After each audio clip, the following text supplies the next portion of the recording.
Hi guys, I want to share with you my personal story. Please stay with me was never the paranoid type. Never the guy to check my wife's phone or wondered where she was when she said she was out with friends. I believed in trust, in giving space, in not being that insecure husband who saw cheating in every late night text or missed call. But looking back, maybe I should have been. Maybe I should have paid attention to the way things started to shift. The tiny, almost invisible changes that, when pieced together, painted a picture I never wanted to see. It started with the car. My car. Ashley always borrowed it, which wasn't unusual. She hated driving her own, said mine felt smoother, easier to handle. I never minded. What's mine was hers, or at least, it's what I thought. Then the mileage started adding up, more than usual. I'd filled the tank, and a couple of days later, it was almost empty again. Errands, she said, driving to see my mom. Logical explanations. Nothing worth raising an eyebrow over. But then there was the perfume, a scent that clung to the seats, the steering wheel, the seatbelt. One I didn't recognize. I remember sitting there one morning, gripping the wheel, inhaling deeply. It wasn't Ashley's usual light, floral scent. This was deeper, more masculine, expensive. I checked the glove compartment, the back seat. Nothing out of place, but the unease settled in my gut like a stone. I told myself it was nothing. I told myself I was overthinking. Then last week, the car broke down, refused to start outside a gas station, leaving me stranded like an idiot. I had it towed to a local service shop, an old place run by a guy named Mike. While he checked under the hood, I stood by, scrolling through my phone, trying not to think too hard about anything. Battery's fine, Mike said, wiping grease from his hands. Could be the alternator. Q, got a dash cam in here? Yeah? Why? Sometimes they pick up weird electrical issues. Want me to check the footage? That's when my stomach dropped, because I had a dash cam. It recorded every time the car was on, okay? And I had never once checked it. Sure, I said, forcing my voice to stay even. Mike plugged in the monitor, scrolled through the footage, and pressed play. At first, it was nothing unusual, just Ashley getting in, adjusting the mirror, driving. Then the next clip started. My wife wasn't alone. A man slid into the passenger seat, laughing, his hand landing on her thigh like it belonged there. My heart slammed against my ribs so hard it hurt. Ashley turned to him, smiling, saying something I couldn't hear. Then she leaned in and kissed him. Not a peck, not some casual, meaningless thing. A kiss full of familiarity. It's a kiss that told me this wasn't the first time. A kiss that tore my world apart. Mike cleared his throat beside me. You want me to stop it? I couldn't speak, couldn't move, because the footage wasn't over. And what happened next made my blood run cold. I didn't answer Mike. I couldn't. My brain was trying to process what I was seeing, while my body sat there frozen, like if I stayed still long enough, maybe reality would shift and this would turn out to be some kind of sick joke. But it didn't.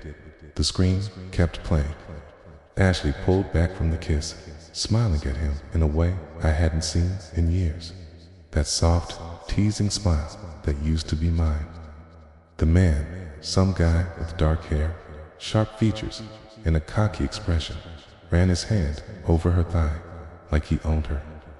And then she laughed. That light, musical laugh that used to make my chest feel warm.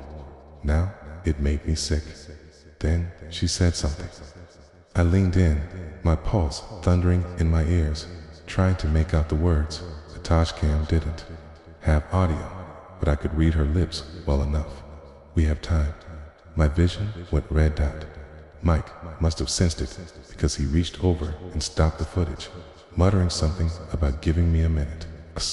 I barely registered him walking away.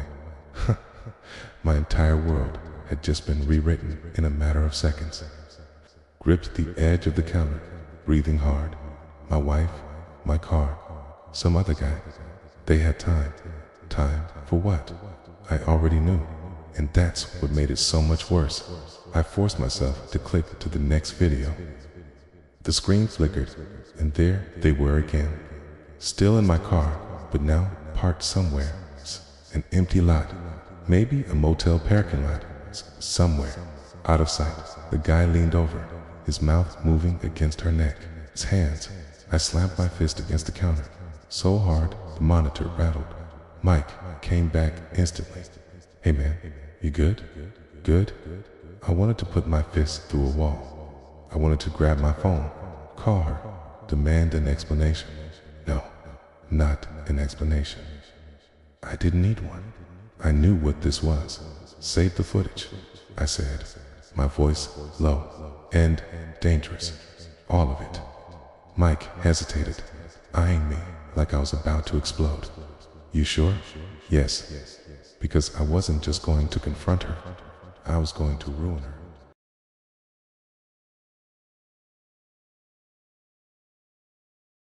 The drive home was silent. No music, no radio. Just the sound of my own breathing and the engine humming beneath me. The same engine that had carried her to another man. My hands felt too tight around the wheel, my knuckles stiff. I wasn't even sure how I made it back without running a red light or putting the car into a tree. When I pulled into the driveway, Ashley's car was already there, like nothing had happened, like she hadn't just been exposed for the lying, cheating, fraud she was. I sat in the car for a few minutes, watching the house, watching the lights on inside. She was home, probably curled up on the couch, scrolling through her phone, completely unaware that I had just seen her for exactly what she was. I could walk in right now and confront her, demand answers, scream, break something, make her feel what I was feeling. But no, that wasn't enough. I had to be smart. She'd been playing me for who knows how long, thought she had the upper hand, thought I was clueless. Some pathetic husband who would never suspect a thing. If I walked in and lost it, she'd twist it. She'd cry, gaslight, turn it into something it wasn't. I wasn't going to let her. I got out of the car, slamming the door just hard enough to announce my presence. The second I stepped inside, the smell of dinner hit me. Something with garlic, her usual go-to, when she wanted to make it seem like she'd been home all day, like she was some perfect wife. Act was almost impressive. She was in the kitchen, stirring a pot, glass of wine in one hand, her phone resting on the counter. She glanced up and smiled like nothing had changed. Hey, babe, she said, like I hadn't just watched her let another man put his hands all over her. My stomach turned. Hey, I said, keeping my voice steady. I walked over, kissed her cheek. She didn't pull away, didn't stiffen. Tate, no guilt, no hesitation. Just Ashley, playing the role she'd been perfecting for who knows how long. Rough day, she asked, taking a sip of wine. You have no idea. Then I stepped closer. By the way, Ash, who the hell is the guy you've been screwing in my car? James let out a breath, fighting back the overwhelming urge to grab the nearest plate and shatter it against the wall just to break the unbearable silence between them. Ashley wasn't sorry. She wasn't scared. She wasn't even pretending anymore. You think this is funny? He asked, his voice low. A smirk curled at the corner of her lips. I think you're overreacting. Overreacting? James repeated, his voice trembling with anger. He had proof. He had seen her with his own eyes, watched her drag some random guy into his car, touch him, kiss him like she hadn't kissed James in years, and he was overreacting. You're insane, he said, shaking his head. She replied, turning back to the stove like the conversation bored her. I don't see why you're making such a big deal out of this. Big deal. His voice rose before he could stop it. You cheated on me. You let some guy she whirled around. So what? Silence. James felt like he'd just taken a punch to the ribs.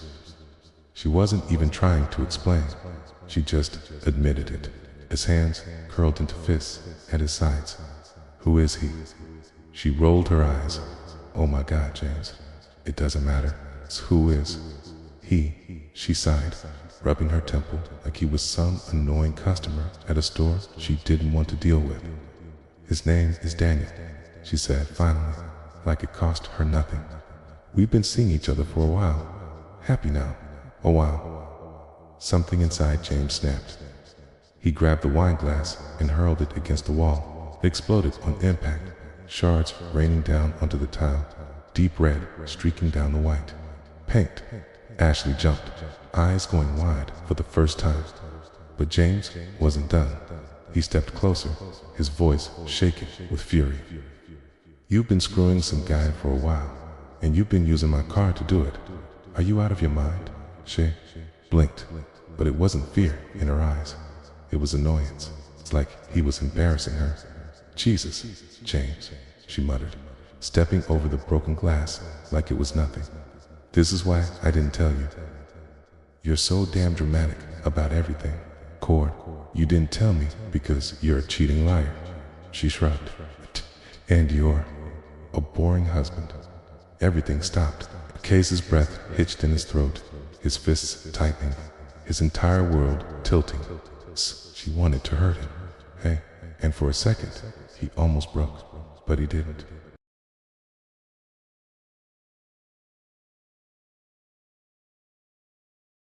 Instead, he laughed, low at first, then louder, shaking his head as he looked around at the house he paid for.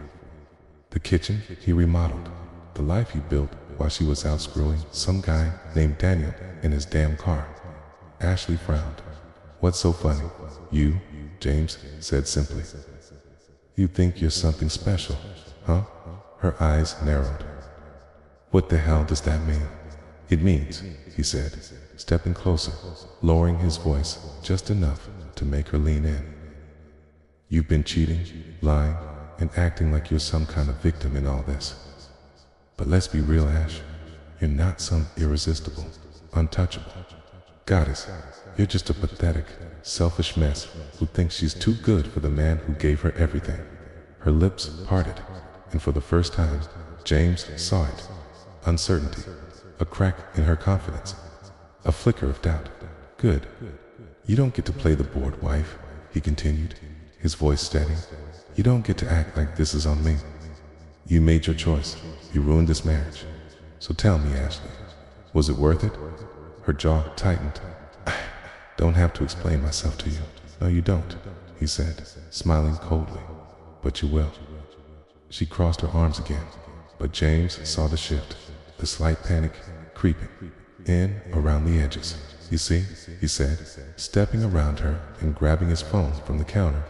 I already sent the dash cam footage to myself. Every second of it. Every kiss, every touch, every moment you thought you were getting away with. Ashley paled. And now, he continued, opening his messages. I think Daniel's wife might like to see it too. Her breath hitched. There it was. The fear. You wouldn't, she whispered. Oh, but I would. James, wait. For what? He cut her off. Wait for you to come up with another excuse. Another lie. No, Ashley, you don't get to control the story anymore. Her mouth opened and closed, scrambling for something, anything to fix this. Please, she finally said, her voice shaking. We don't have to do this. We can't. He hit send. She gasped. And just like that, her world started to crumble. When his phone buzzed a few minutes later, he already knew who it was. Daniel's wife, he asked, a shaky breath. Yes, she said, her voice tense. Who are you? I'm the guy whose wife has been screwing your husband. Silence, then a sharp inhale, like she'd just been punched in the stomach. You're lying, she whispered. I sent you the proof, James said, his voice cold. Check your messages. A click, then a choked sob. He stayed quiet, letting her watch, letting her see what he had seen. I don't understand, she whispered. He said he was working late. He said. He lied, James said. Just like my wife did. Another breath, then anger. I want to make them suffer. James smirked. Then we're on the same page. I wasn't going to waste another second in this house. Bess was her mess, now her downfall. She stormed into the bedroom just as I zipped up the bag. Where do you think you're going? She demanded. I smiled, calm and cold. Oh, don't worry about me, Ashley. I grabbed my keys, pausing at the doorway to look at her one last time. Worry about what happens next. Then I walked out. As I stepped into my car, my phone vibrated. It was Daniel's wife. I have an idea, she said, the moment I answered. Destroy them. Together. I grinned. This was going to be fun. I checked into a hotel that night, but sleep was impossible. My body was exhausted, but my mind was on fire, racing through every detail, every move I needed to make next. 'Cause this wasn't just about leaving. This was about taking everything from her. EDN, single quotes. The next morning, Daniel's wife, Emma, called again. I have access to his accounts, she said, her voice steady but furious.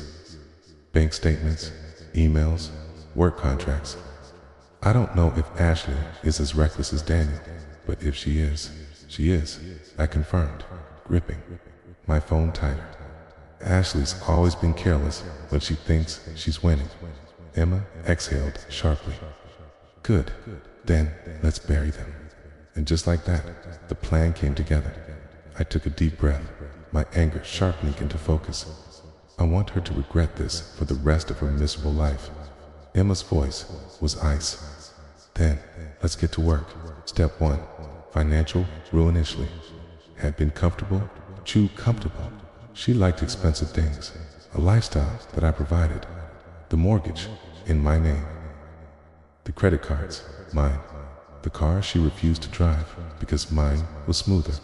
Also mine, so I made some calls. By the afternoon, the joint accounts were drained. Her personal savings moved. Every credit card she used, canceled. By the evening, I had met with a lawyer. The divorce papers were drafted. Infidelity clause locked in. No settlement, no spousal support. Ashley wasn't just going to lose me. She was going to lose everything. Step 2, public humiliation. Wow, Gemma went nuclear. She sent the dashcam footage to Daniel's boss, who, as it turned out, had a strict zero-tolerance policy for morality violations. By noon the next day, Daniel was fired. Then she sent the footage to his parents. They were furious because, surprise, Daniel had borrowed money from them for investment purposes while he was out here renting motel rooms for Ashley.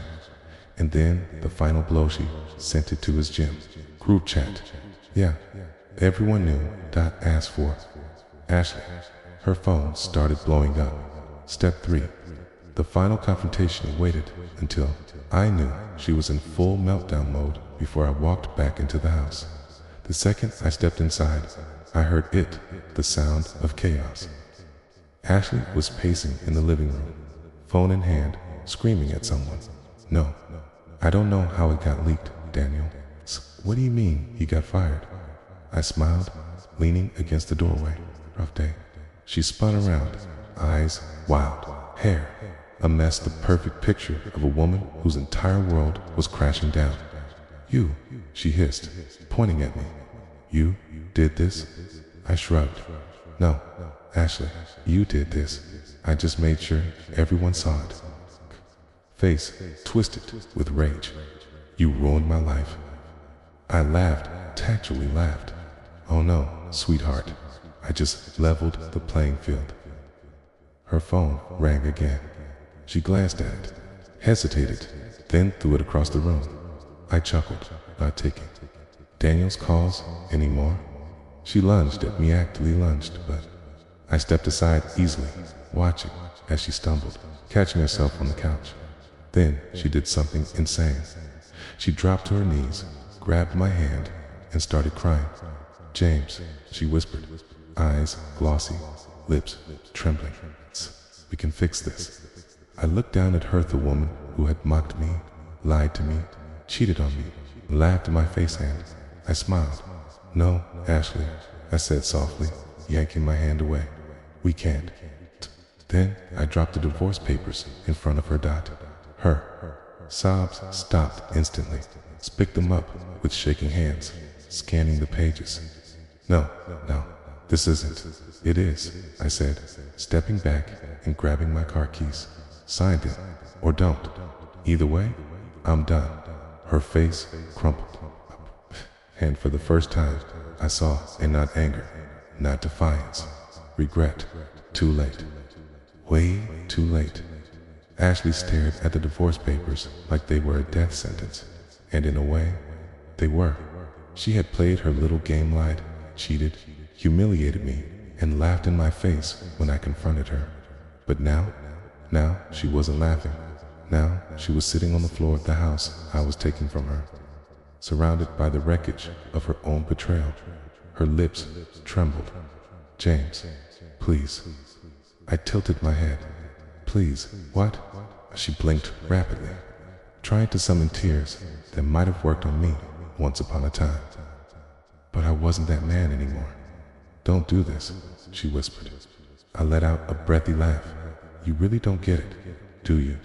I crouched in front of her, lowering my voice just enough to make sure every word sank in. This is mercy. She flinched. I leaned in closer, my tone dropping to something dangerously calm. You lost the house. Her breath hitched. You lost the money. Her fingers tightened around the papers. You lost Daniel. Her entire body stiffened. Oh yeah, I said, my voice soft and lethal. I saved the best for last. I pulled out my phone and scrolled to the newest message from Emma Photo. One I had been waiting for. One that was about to break Ashley all over again. I turned the screen toward her. It was Daniel, sitting outside a coffee shop with his wife and kids. Ashley's face drained of color. See, Ashley, I said, smirking, Connor isn't answering your calls because he's too busy begging Emma not to take his kids away. I tilted my head. Guess your little relationship wasn't worth ruining his life over, after all. A choke sound escaped her lips. I shrugged.